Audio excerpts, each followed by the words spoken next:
Réaction à présent, on est en ligne avec Florian Philippot. Bonsoir, vous êtes Bonsoir. vice-président du Front National. Merci d'être avec nous. Une réaction évidemment à cet avis du Conseil d'État ce soir qui estime que les mamans voilées ne sont pas soumises à la neutralité religieuse. Vous en pensez quoi? Bien, écoutez, je pense que cet avis, évidemment, est assez inquiétant pour ceux qui sont attachés à la laïcité.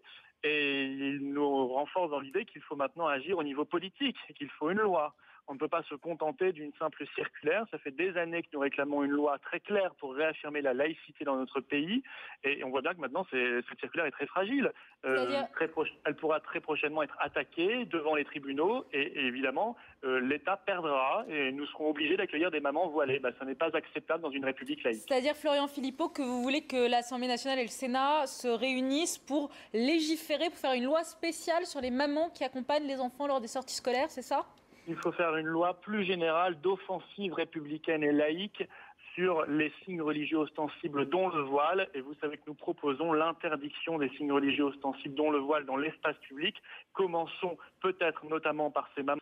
Également, le problème de l'université se pose, où les gouvernements successifs, l'UMP et PS, sont très inactifs, ne font strictement rien, alors qu'il faudrait que enfin la République se montre revendicative, alors que depuis des années, elle ne fait que reculer, elle ne fait que céder face au communautarisme. Ça n'est plus acceptable. Et ce qui s'est passé aujourd'hui au Conseil d'État est très inquiétant. Alors j'aimerais qu'on se ressaisisse. Ça fait des années que nous réclamons une action politique. Ça fait des années que les gouvernements de droite et de gauche ne font rien. Maintenant, ils se cachent derrière une circulaire qui est très fragile juridiquement. Florian Philippot, la réaction du ministère de l'Éducation nationale vous a pas rassuré. Elle a été immédiate, juste après la décision du Conseil d'État, pour dire que la circulaire Chatel n'était absolument pas remise en cause.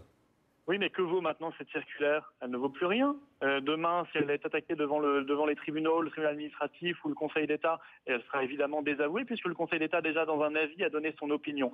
Donc on voit bien que ça n'est absolument plus suffisant. Il faut maintenant passer au stade législatif. Vous savez, sur le voile à l'école, on a fait la même chose. Pendant des années, dans les années 90, on s'en était remis aux avis du Conseil d'État, aux circulaires. On avait laissé les chefs d'établissement seuls, démunis face à des cas extrêmement graves. Et bien aujourd'hui, c'est la même chose en plus fort, parce qu'entre-temps, le communautarisme a pris de l'importance dans notre pays malheureusement. Eh bien, cessons de laisser les chefs d'établissement, mais aussi les chefs d'entreprise et toutes les personnes sur le terrain seules et démunies. Donnons un cadre législatif extrêmement strict et agissons enfin très vigoureusement contre les obscurantismes et contre les communautarismes.